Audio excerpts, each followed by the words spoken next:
The Book Thief by Markus Zusak.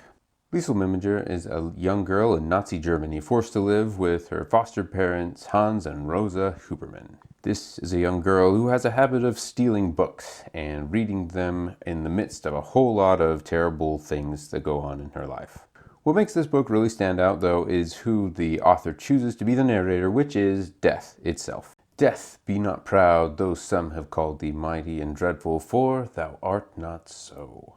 These are the words of a famous poem by John Donne written hundreds of years ago, and I feel like this book is an encapsulation of that poem put into a novel format. Making Death the narrator is a fascinating choice because Death already knows everything.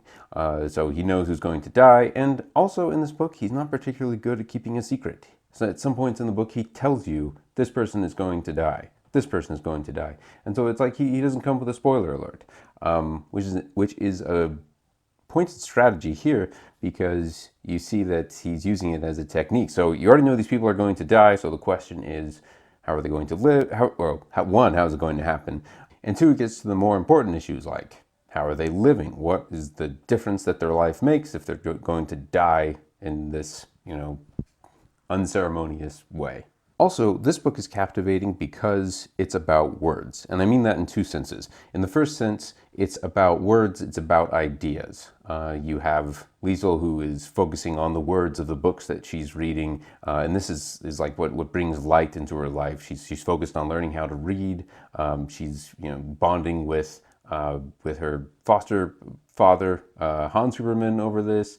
The ideas that are written in these books are like the lights that are coming into Liesel's life, and she cannot let that go, and that's why she has to keep stealing books, she has to keep reading books. On the opposite side of this, you have Mein Kampf, that is like the black darkness that is blotting out all the other words, and you just have the words of Hitler as the driving social force in this story. There's even a great section in the book where they talk about the Hitler having this idea that he's going to take over the entire world, and he's going to do it with ideas. He's going to do it with words.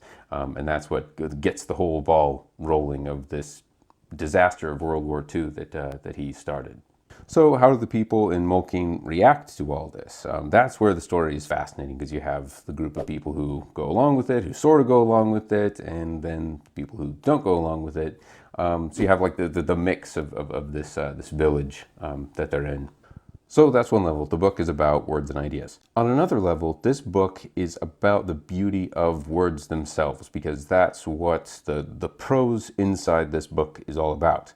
There are some books which I call cinematic books, where it's basically a movie in novel form. A lot of mainstream books are this way, where they're not trying to make the words stand out at all. They just want you to put you in the story and the action, and you're going. This book is the opposite. This book is about savoring the unique flavor of the phrases that this author comes up with. So it's basically a 150,000 word poem. He has these little asides where he talks about the definitions of words a lot of the times. You can also tell in the way that he talks about the people and settings. It's very not a technical manual of how people look or how the town is laid out. It's very poetic in all of its descriptions.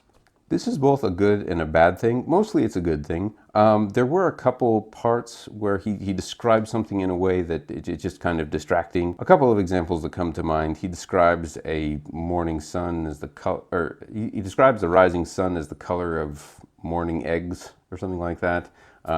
He describes someone with red eyes as having chlorinated eyes. They were just kind of distracting to me, like just say red eyes, and if the color of the sun in the morning isn't particularly noteworthy, if it's just the color of a regular sun, then why bother talking about the color at all? But just a few points there. This is a minor quibble though, because most of the descriptions, most of his poetic flares are very well placed. And it's obvious that he put a lot of effort into thinking about a unique way of describing something. Actually, I tried looking this up about the author, so I can't confirm this, but I am positive that you can't write a book like this unless you've spent hundreds of hours writing poetry or trying to write poetry. There's just no other way I feel like this book can be written. Anyway, I think this was a wonderfully executed book. It lands exactly where it's trying to land, and full of quotable lines. I feel like you could fill up a notebook full of just quotable, life-affirming quotes from Death, from Liesel, from all the characters. It's just very well done. I highly recommend it, and I'm going to give this book 5 stars.